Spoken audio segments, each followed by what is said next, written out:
All praise are to Allah, the Lord of all the universes. Endless salutations be upon the best of creation, the purpose of creation, the light of creation, the life of creation, mine and your master, the beloved Prophet Muhammad sallallahu alaihi wa alihi wa ashabihi wa sallam. Salutations be upon him, upon all his pure progeny, and upon all his rightly guided companions. The topic which I have been given to speak about is Ala Hazrat rahmatullahi ta'ala alayhi, the Mujaddid, the reviver of the deen. And this we are all aware that when we refer to Ala Hazrat Azim al-Barakat, Imam Ahmed Raza Khan, we call him Ala Hazrat. Ala Hazrat rahmatullahi ta'ala alayhi, this title which we call him by Ala Hazrat, this in itself endorses the fact that Imam Ahmed Raza Khan, he was the Ala Hazrat, meaning he was the most knowledgeable and the most accepted by the other knowledgeable personalities of that time, and that personality of that era was Imam Ahmed Raza Khan rahmatullahi ta'ala alayhi. This is why he was called Ala Hazrat, and this is why the world till today and the world until the day of judgment will remember Imam Ahmed Raza Khan as Ala Hazrat Imam Ahmed Raza Khan. And this is why this is called the conference of Ala Hazrat rahmatullahi ta'ala alayhi. For that reason, because we are speaking about that personality who it was not needed for people today to come and say that he is Ala Hazrat or he was the Mujaddid of his time, but he was acclaimed and accepted as the Mujaddid of that era by the ulama and mashayikh of that time. Inshallah, we will speak into that shortly. The narration which you have heard before me of the Messenger of Allah sallallahu alaihi wasallam, in which the Messenger of Allah sallallahu alaihi wasallam said, Inna Allah, indeed Allah subhanahu wa ta'ala, yab'athu, sends. So first part is that indeed Allah, so this narration you put into 4 parts, that indeed, now we've got another car to move as well.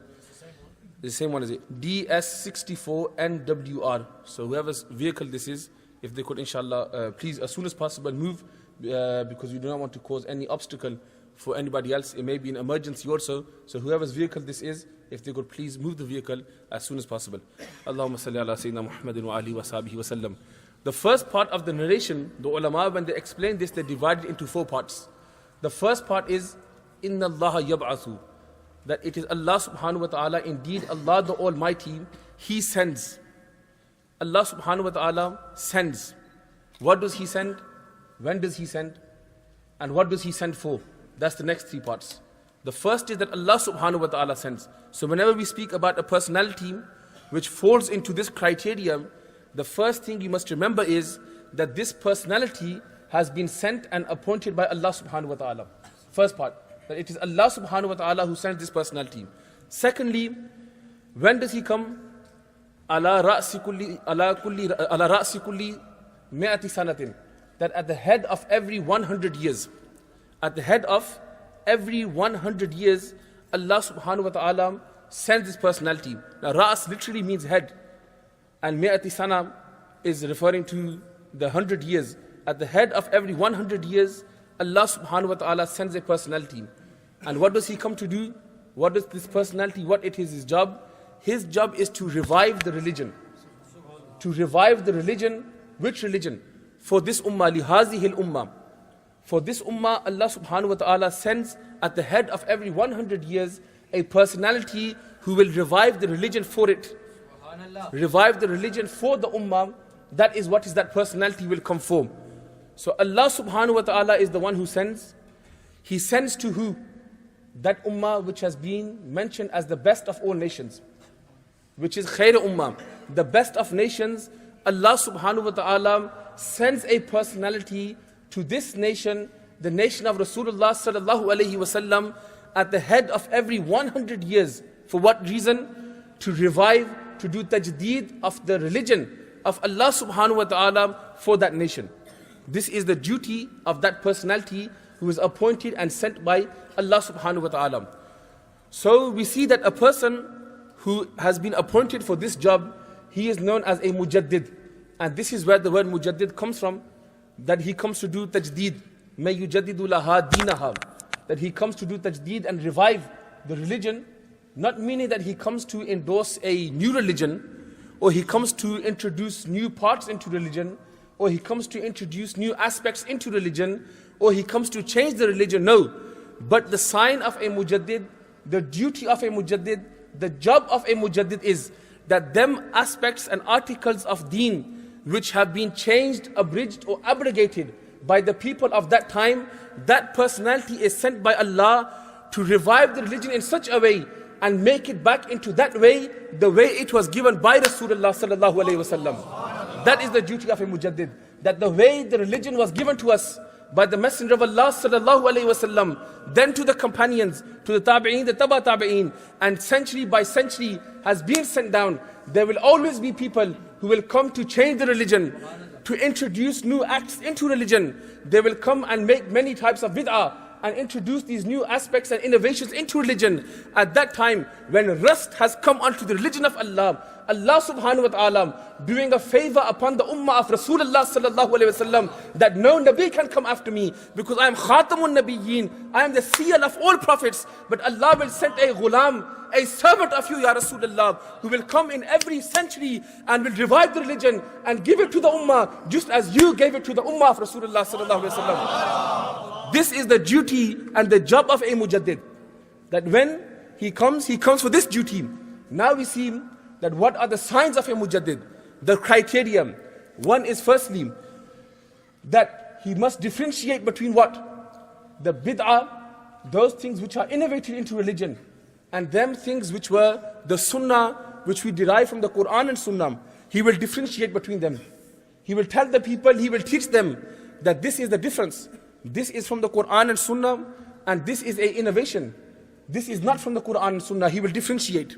Then he will hoist. Now this, what I am telling you about the signs, this has been mentioned by Imam Jalaluddin Suyuti rahmatullahi ta'ala alayhi, and also by Shaykh Ismail Haqi, the Sahib of Tafsir Ruhul Ma'ani. He mentioned this when speaking on this point, and Imam Jalaluddin Suyuti upon his Sharah of Sunan Abi Dawood, he mentioned this point under this hadith, that when a Mujaddid comes, the first thing he will do, he will teach the people to differentiate between bid'ah, between innovation, and between the teachings of the Quran and Sunnah, the Sharia. The second thing he will do, wherever he goes, he will hoist the flag of Rasulullah sallallahu alaihi wasallam. In what way? Wherever he will go, he will speak and do charcha and elevate the rank of Rasulullah sallallahu alaihi wasallam. The third thing he will do, wherever he will go, he will teach the Sharia the way it was taught by Rasulullah sallallahu alaihi wasallam. And then one of his qualities will be, he will fall into that category which is mentioned in the Quran, La khawfun alayhim wa la hum yahzanun. He will have no fear of anybody except Allah subhanahu wa ta'ala. He will have no huzn, he will not have no gham, no sorrow, nothing will affect him. The only thing which he will have fear for will be Allah subhanahu wa ta'ala. These are the qualities and the criteria of a Mujaddid. At the same time, Allama Abdul Munadi rahmatullahi ta'ala alayhi, they mention that what another quality is, that he will come, or a sign for him, that he will come in the previous century. His birth will take place in the previous century, and he will pass away in the coming century. But he will receive acclaim, he will receive shuhrat, fame, at the head of the century. When the turning point of the century comes, he will come in the previous, his demise will be in the next. But at the turning point of the century, Allama Munadi rahmatullahi mentioned that at the turning point, at that time he will receive the shuhra, he will receive the acclaimed, he will be known as the reviver of the religion. These are amongst the qualities and signs of a Mujaddid. Now the hadith states that in every head of every 100 years, why every 100 years? Why every 100 years? There's a narration in the Sahih of Imam Bukhari, narrated by Sayyidina Abdullah ibn Umar radiyallahu an, that where the Messenger of Allah once prayed Salatul Isha, and after the Salat he stood up and he said, Ara'aytakum laylatakum hazihi, that do you know, are you aware of this night, or the importance of this night? Are you aware of this? فَإِنَّ رَأْسِ سَنَةٍ فَإِنَّ رَأْسِ مِئَةَ سَنَةٍ, that indeed, sorry, the word ra's now come. فَإِنَّ مِئَةِ سَنَةٍ, that indeed after 100 years from this night, none of you who are alive today, la yabqa, none of you who are alive today will be alive after 100 years. 100 years from this night, those of you who are present here today will not be alive after 100 years from this night. And the ulama have written, Allama Ulusi, Sayyid Mahmud Ulusi, the Sahib of Tafsir Ruh al-Bayan, they mention that what was the meaning of this? Many ulama have written different meanings of this. Imam Ibn Hajar Asqalani and Fathul Bari also mention that the one meaning from this we can take is that the halat, the situation, the circumstances that you see of the religion today, they will differ after 100 years. That what you see today will be different to what you see after 100 years. The situation you see today will be different to the situation in 100 years. What you see today in Islam, there will be different things which will evolve within Islam after 100 years. So the specification of this 100 years has been mentioned by the Messenger of Allah sallallahu alaihi wasallam in the Sahih of Imam Bukhari. This is mentioned in the Kitab of Mawaqitus Salam, the timings of prayer. In there, narrated by Sayyidina Abdullah ibn Umar radiyallahu anhuma, that the Messenger of Allah mentioned the specification of 100 years. And the meaning behind that is, one which the ulama have written, the Sharihin have written, that after 100 years in the religion, things change. Therefore, Allah subhanahu wa ta'ala chose to send a person after 100 years, not every 50, not every 10, not 80, not 150, but every 100 years. For what reason? That after 100 years, how the world evolves, new things will be brought into my religion. Therefore, I will send after 100 years a personality to revive my religion. This is the reason why 100 has been given specification, and it is mentioned in both narrations. Now, after 100 years, some people have all this view that maybe in each century, only one person will come. Two misconceptions people have. One is that for every century, there must be one person. This is incorrect. And secondly, some people who, unfortunately, even amongst the Sunnis, so-called Sunnis, they have the Shia color in them also. They make the claim that the Mujaddid has to be a Sayyid.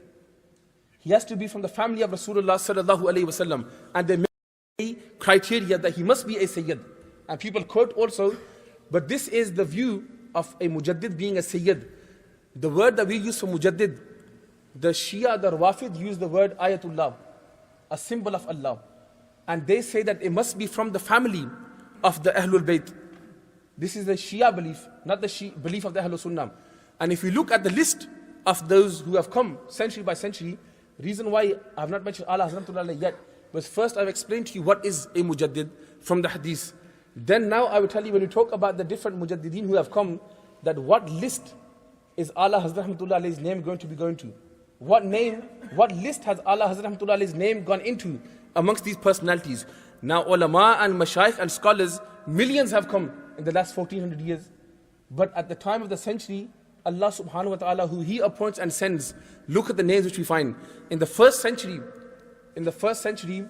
it is almost unanimous that the Mujaddid was Imam Umar bin Abdul Aziz, who was the Hakim of his time. And also it is mentioned that the Mujaddid of that time was Sayyidina Imam Azam Abu Hanifa radiyallahu anhu. Two personalities come into the list. However, they may differ. Other names that you mentioned also. However, two most famously, the names which are mentioned are these two.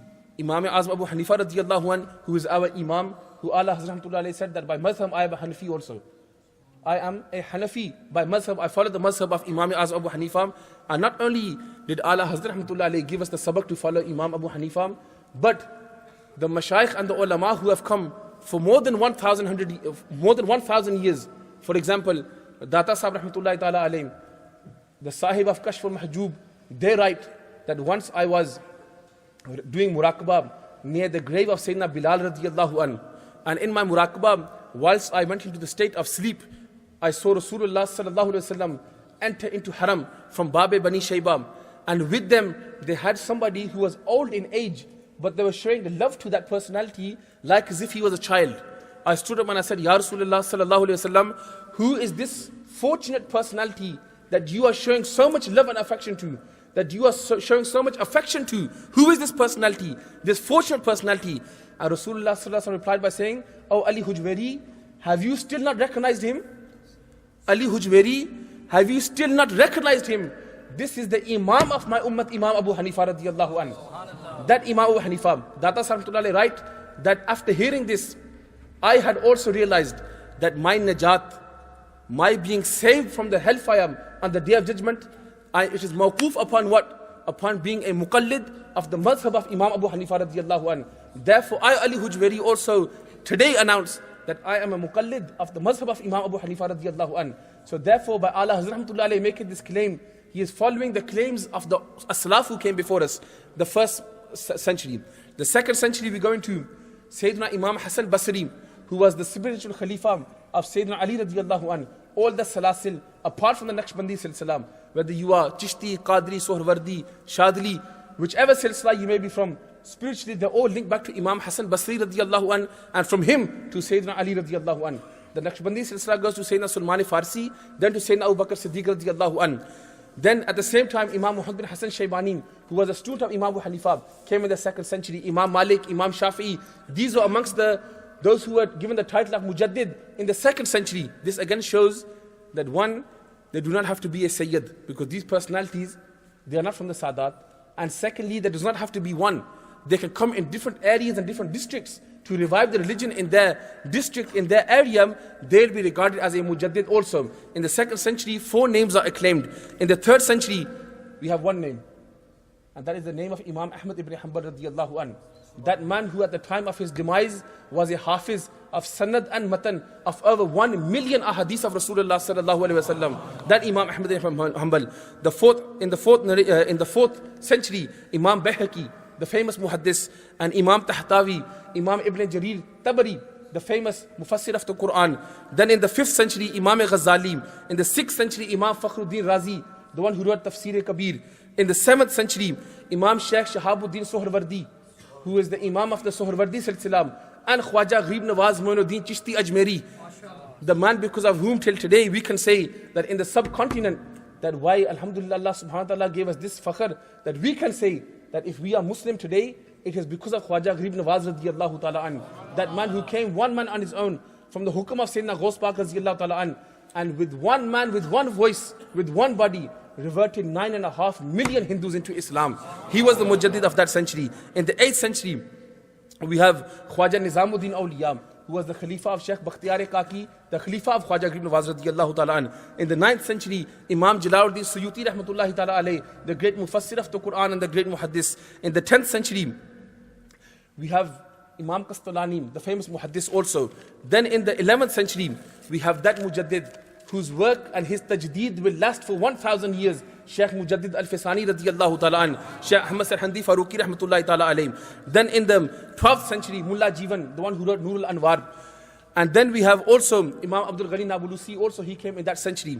Then in the 13th century, Shah Abdul Aziz Muhaddis Dehelvi alayhi rahmam, from the great Khanwada of the ulama of Delhi Sharif, Shah Abdul Haq Muhaddis Dehelvi. And then we have Shah Abdul Aziz Muhaddis Dehelvi alayhi rahmam. And then in the 14th century, where you have the likes of Pir Sayyid Bair Ali Shah Sahab, where you have Imam Muhammad bin Yusuf bin Ismail Nabhani rahmatullahi ta'ala alayhi, where you have other scholars of that time, but who was regarded as Mujaddid Azam of his time, and who comes into this category of these great personalities, is our Imam Ahmed Raza Khan rahmatullahi ta'ala alayhi. This is the list which the name of Imam Ahmed Raza comes into, where you have such personalities who Allah has chosen in 1400 years, century by century, but the Imam who stands out amongst all of them, and the Imam who we are celebrating today, is Imam Ahmed Raza Khan Fazle Barelvi rahmatullahi ta'ala alayhi.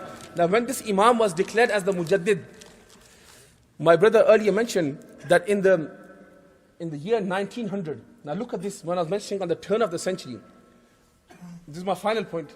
In the year 1900, there was a Sunni conference held in Patna, which is an area district in India, which comes in Uttar Pradesh.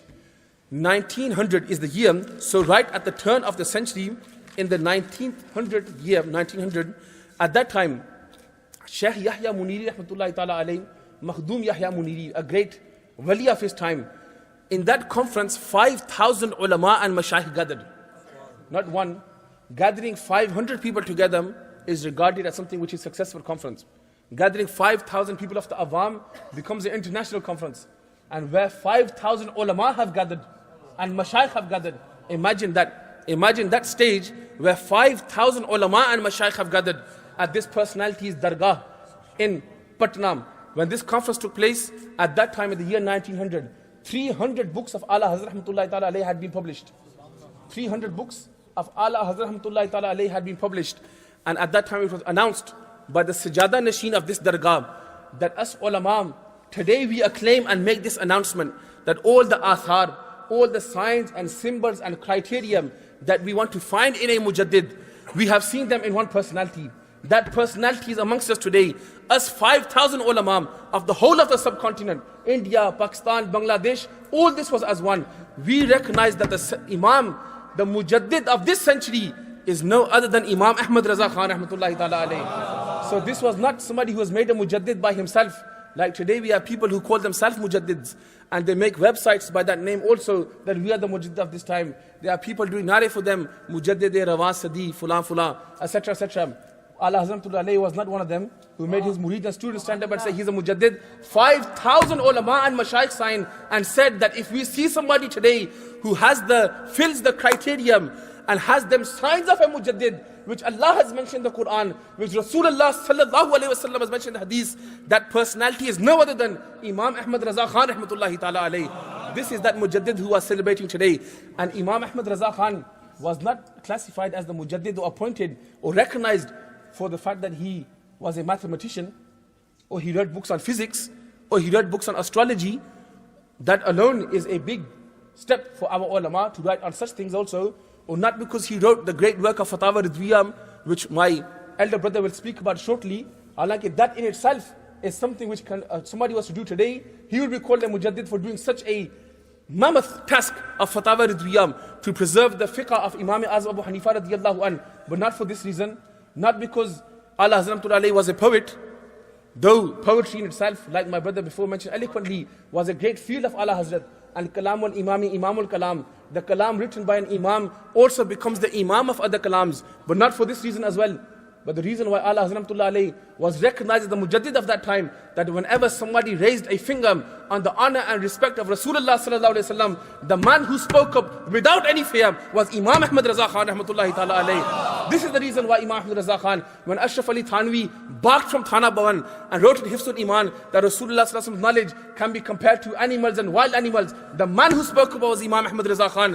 When Khalil Ahmad Ambedkar wrote in Barahin Qati'ah that we have found the nusus to prove the wusat of the knowledge of the shaitan, but we cannot find nothing, no nusus for the wusat of the knowledge of Rasulullah sallallahu alaihi wasallam. The man who spoke up then and wrote 3 books just in reply to him was Imam Ahmed Raza Khan rahmatullahi ta'ala alayhi. When Qasim Nanotwi spoke up and said that if a Nabi was to come after Rasulullah sallallahu alaihi wasallam, this would make no difference to the Khatamiyat of Rasulullah sallallahu alaihi wasallam. The man who spoke up there was Imam Ahmed Raza Khan Barelvi rahmatullahi ta'ala alayhi. When Rashid Gangohi spoke after Gango and wrote about the Imkane-e-Kizab of Allah subhanahu wa ta'ala, the man who spoke up then was Imam Ahmed Raza Khan rahmatullahi ta'ala alayhi. When from Qadian, Mirza Ghulam Ahmad spoke up and denied the Khatamiyat of Rasulullah sallallahu alaihi wasallam, the man who spoke up then and traveled to Haramain to get Husam al-Haramain printed against Ghulam Mirza Qadiani, the first fatwa there is against Mirza Ghulam Ahmad Qadiani, was Imam Ahmed Raza Khan rahmatullahi ta'ala alayhi. Whenever a finger was raised upon the honor of Rasulullah sallallahu alaihi wasallam, kil ke raza hai, khanjare khukha barak par, ada se keh do, khair manaye nashr kare. At that time the pen of Imam Ahmed Raza became the sword of Islam and was raised against these people. At that time the man who spoke and raised his voice in a room which was only 12 feet by 12 feet, but had no fear for anybody, had nobody for any wealth, money or his life or children, the man who spoke up then is the man who we have come to remember today, and that man is no other than Imam Ahmed Raza Khan rahmatullahi ta'ala alayhi.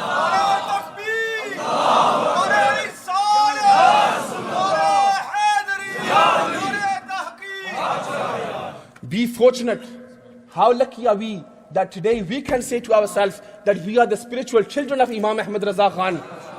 I give congratulations to every single one of you who have come from far and wide. For what reason? One thing unites us all.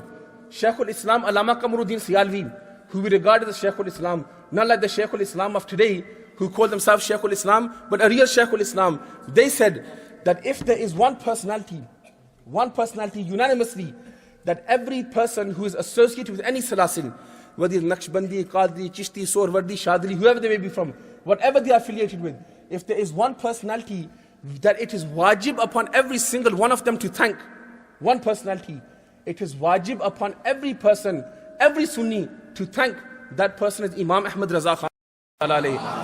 Congratulations to you all that you have come today to show your gratitude towards that Imam who saved mine and your Aqidah. That Imam who gave his life in the love of Rasulullah sallallahu alaihi wasallam. That man who never compromised one single bit in the honor of Rasulullah sallallahu alaihi wasallam. May Allah subhanahu wa ta'ala keep us on the path of that Imam. May Allah subhanahu wa ta'ala keep us in the love of that Imam. May Allah subhanahu wa ta'ala give us the ability to follow that Imam. May Allah subhanahu wa ta'ala give us the ability to give ourselves in the way of that Imam. And may Allah subhanahu wa ta'ala give us the ability to preserve our identity. And by Allah, my ulama who are here more learned than me, they will testify to this, that if you want to preserve your identity today, preserve the masrak of Allah Hazrat rahmatullahi ta'ala alayhi. That is preserving your identity. Wah kya judo karam hai, shahibat ha tera, nahi sunta hi nahi, मांगने वाला तेरा, मैं तो मालिक ही कहूँगा के हो मालिक के हबीब, यानी महबूब व मुहिब में नहीं मेरा तेरा, और तेरी सरकार में लाता है रजा उसको शफी जो मेरा गौस है और लाडला बेटा तेरा। वमा अलैना इल्लल बलागुल मुबीन।